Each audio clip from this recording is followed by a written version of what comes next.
Hello friends, welcome back. ഇന്ന് ഞാൻ നല്ലൊരു ദാൽ ഫ്രൈയുടെ റെസിപ്പി ആയിട്ടാണ് വന്നിരിക്കുന്നത്. ഇത് സാധാരണ കറി പോലെയല്ല, സാധാരണക്കാട്ടിൽ ഇതിൻ്റെ ഇൻഗ്രീഡിയൻസ് കുറച്ച് വ്യത്യാസമുണ്ട്. അപ്പോൾ വീഡിയോയിലേക്ക് പോകുന്നതിന് മുന്നായിട്ട് ചാനലൊന്ന് സബ്സ്ക്രൈബ് ചെയ്യുക. ഞാൻ ഒരുപാട് വീഡിയോസ് അപ്ലോഡ് ചെയ്തിട്ടുണ്ട്. വ്ളോഗ് ഉണ്ട്, അതുപോലെ തന്നെ സ്നാക്സിൻ്റെ വീഡിയോസ് ഉണ്ട്, വേറെ റെസിപ്പീസ് ഉണ്ട്. അപ്പോൾ കാണാത്തവരൊന്ന് കണ്ടു നോക്കുക കേട്ടോ. പിന്നെ ഒന്ന് ഷെയർ ചെയ്ത് കൊടുക്കാം. അപ്പോൾ നമുക്ക് വീഡിയോയിലേക്ക് പോവാം. ഞാൻ ആദ്യം തന്നെ ഇവിടെ പരിപ്പ് വേവിക്കാൻ വെച്ചേക്കാണ്. ഞാനിവിടെ എടുത്തേക്കുന്നത് ഓറഞ്ച് കളർ പരിപ്പാണ് കേട്ടോ, കനം കുറഞ്ഞ പരിപ്പാണ്. അപ്പോൾ നമുക്ക് പെട്ടെന്ന് തന്നെ കുക്കായി കിട്ടും. അതിനുശേഷം നമുക്കൊരു കടായി എടുക്കാം. ഞാനിവിടെ മൺചട്ടിയാണ് എടുത്തേക്കുന്നത്. ഇഷ്ടമുള്ള പാത്രം എടുക്കാം കേട്ടോ. ഇനി അതിലേക്ക് ഓയിൽ ഒഴിച്ചു കൊടുത്തിട്ട് ഒരു 1/4 ടീസ്പൂൺ ഓയിൽ ചൂടായ ശേഷം ഒരു 1/4 ടീസ്പൂൺ ചെറിയ ജീരകം ഇട്ട് കൊടുക്കുക. ഒന്ന് മൂപ്പിച്ചെടുക്കുക. ചെറിയ ജീരകം നന്നായി മൂത്ത് വന്ന ശേഷം ഞാൻ അതിലേക്ക് ആഡ് ചെയ്യാൻ പോകുന്നത് വറ്റൽ മുളകാണ്. ഉണക്കമുളക് ഒരു 2-3 ജസ്റ്റ് ഒന്ന് പൊട്ടിച്ചിടുക. ഒന്ന് നന്നായിട്ടൊന്ന് മൂപ്പിച്ചെടുക്കുക. കരിയാണ്ട് നോക്കണം പ്രത്യേകിച്ചിട്ട്. വറ്റൽമുളകും നന്നായി ഒന്ന് മൂത്ത ശേഷം ഞാനിതിലേക്ക് ഒരു 3 പച്ചമുളക് ചെറുതാക്കി അരിഞ്ഞിട്ട് ആഡ് ചെയ്ത് കൊടുക്കുന്നുണ്ട്. അത് നന്നായിട്ടൊന്ന് കുക്ക് ചെയ്തെടുക്കുക. നന്നായി ഒന്ന് മൂപ്പിച്ചെടുക്കുക. അതിനുശേഷം ഞാനിവിടെ 1 ടീസ്പൂൺ ഇഞ്ചി വെളുത്തുള്ളി ഒരുമിച്ച് ചതച്ചതാണ്. ഇഞ്ചി വെളുത്തുള്ളി ആഡ് ചെയ്ത് കൊടുക്കുക. ഇഞ്ചി വെളുത്തുള്ളി നന്നായിട്ടൊന്ന് മൂപ്പിച്ചെടുക്കുക. അതിനുശേഷം ഞാൻ ആഡ് ചെയ്ത് കൊടുക്കാൻ പോകുന്നത് 2 മീഡിയം സവാളയാണ്. സവാള ചെറുതാക്കിയാണ് കേട്ടോ കട്ട് ചെയ്തേക്കുന്നത്.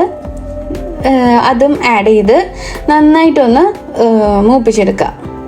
ഒരുപാട് മുരിഞ്ഞൊന്നും വരണ്ട കേട്ടോ. നമ്മൾ ഉള്ളിമുളകും കുത്തുമ്പോൾ നല്ല സവാള അല്ലെങ്കിൽ ചുവന്നുള്ളി ആയാലും നന്നായി മുരിച്ചെടുക്കൂലേ, അത്രക്കൊന്നും വേണ്ട. നന്നായി ഒന്ന് വാടി കിട്ടിയാൽ മതി. ഇനി അതിലേക്ക് ആഡ് ചെയ്യാൻ പോകുന്നത് ഒരു 1/4 ടീസ്പൂൺ കസൂരി മേത്തിയാണ്. കസൂരി മേത്തി ആഡ് ചെയ്ത് നന്നായി ഒന്ന് മിക്സ് ചെയ്ത് കൊടുക്കുക. നന്നായി ഒന്ന് മസാലകളൊക്കെ ഒന്ന് മിക്സായ ശേഷം ഈ കൂട്ടുകൾ മിക്സായ ശേഷം ഇനി നമുക്കിതിലേക്ക് തക്കാളി ആഡ് ചെയ്ത് കൊടുക്കുക. ഒരു ചെറിയ തക്കാളി ഞാൻ ആഡ് ചെയ്യാണ്, ചെറുതാക്കി അരിഞ്ഞിട്ട്. ഇനി സബോളയും തക്കാളിയും എല്ലാം നന്നായി ഒന്ന് മൂത്ത ശേഷമാണ് നമ്മൾ മസാലപ്പൊടികൾ ഇടണം. ഓവറായിട്ടൊന്നും നമ്മൾ ഇടണമെന്നില്ല കേട്ടോ. ആദ്യം തന്നെ നമുക്ക് ഇതിലേക്ക് ആവശ്യത്തിന് ഉപ്പിട്ട് കൊടുക്കുക. പരിപ്പിൽ ഉപ്പിടുന്നുണ്ടെങ്കിൽ അതിനനുസരിച്ച് നിങ്ങൾ ശ്രദ്ധിച്ച് ഉപ്പ് ആഡ് ചെയ്ത് കൊടുക്കുക കേട്ടോ.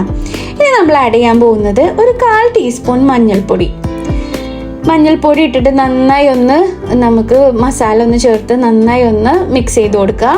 അതിനുശേഷം ഒരു 1/2 ടീസ്പൂൺ മുളക് പൊടി നിങ്ങളുടെ ഇഷ്ടത്തിന് ആഡ് ചെയ്ത് കൊടുക്കുക. കാരണം ഇഷ്ടമുള്ളവർക്ക് 1 ടീസ്പൂണോളം ആഡ് ചെയ്യുക. കാശ്മീരി ചില്ലി ആയാലും നിങ്ങൾക്ക് ആഡ് ചെയ്യാം കേട്ടോ. എൻ്റെ കയ്യിൽ കാശ്മീരി ചില്ലി ഇല്ല, അപ്പോൾ നല്ലൊരു കളറ് കിട്ടും. ഞാനിവിടെ സാധാ മുളക് പൊടിയാണ് ആഡ് ചെയ്ത് വെക്കണം.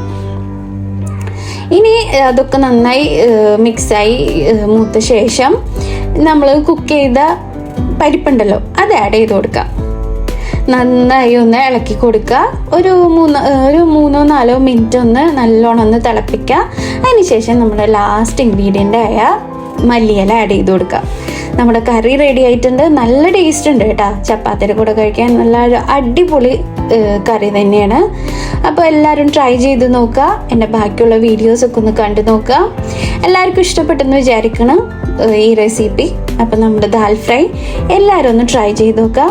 Keep watching and thank you.